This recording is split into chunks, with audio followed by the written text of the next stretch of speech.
Hello viewers, welcome to R MB documentary channel. আপনারা দেখতে পাচ্ছেন সিলেট দরগা গেট, সিলেট সৈয়দ শাহজালাল রহমতুল্লাহ ইয়েমেনি সাহেবের মাজার শরীফের প্রাঙ্গণ দরগা গেট। এই দেখতে পাচ্ছেন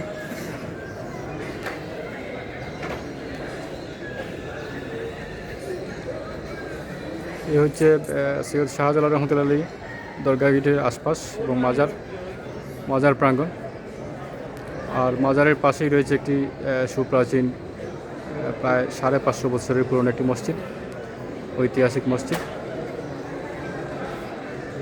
এই দেখতে পাচ্ছেন মাজারের চারপাশ দরগা শরীফের, সিলেট শাহজালাল রহমতুল্লাহ মাজারের দরগা শরীফের আশপাশ এবং মাজারের এই চারপাশ দেখতে পাচ্ছেন।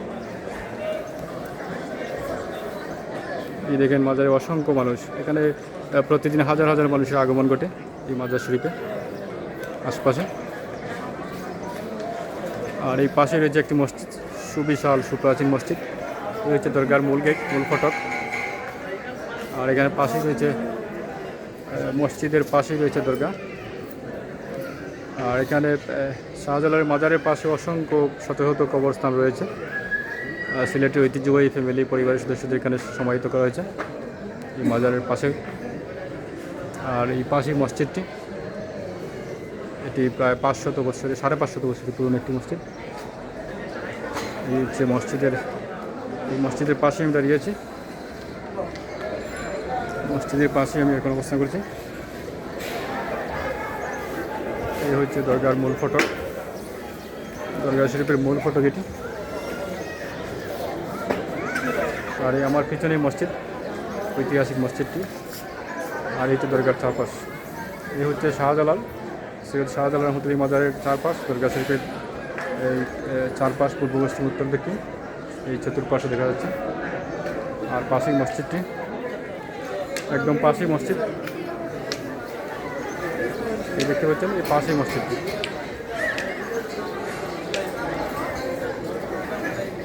তো এই মাজারের পাশের যে গাছপালা বৃক্ষরাজি রয়েছে,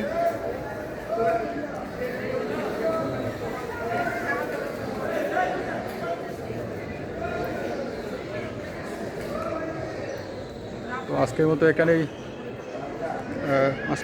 শেষ করছি। এই হচ্ছে মাজারের ওভারঅল চারপাশ, এই মাজারের প্রাঙ্গণ, মাজার শরীফের প্রাঙ্গণ। আর এই মসজিদের পাশ। তো আজকের মতো এখানে শেষ করছি। খুদা হাফেজ, দেখা হবে পরবর্তীতে অন্য কোনো দিন, অন্য কোনো ভিডিওতে। Thanks a lot for watching this video. Thanks a lot for being with us. Okay, stay well and stay connected. See you later once upon a time with another place, with another video. Thank you very much for watching this video.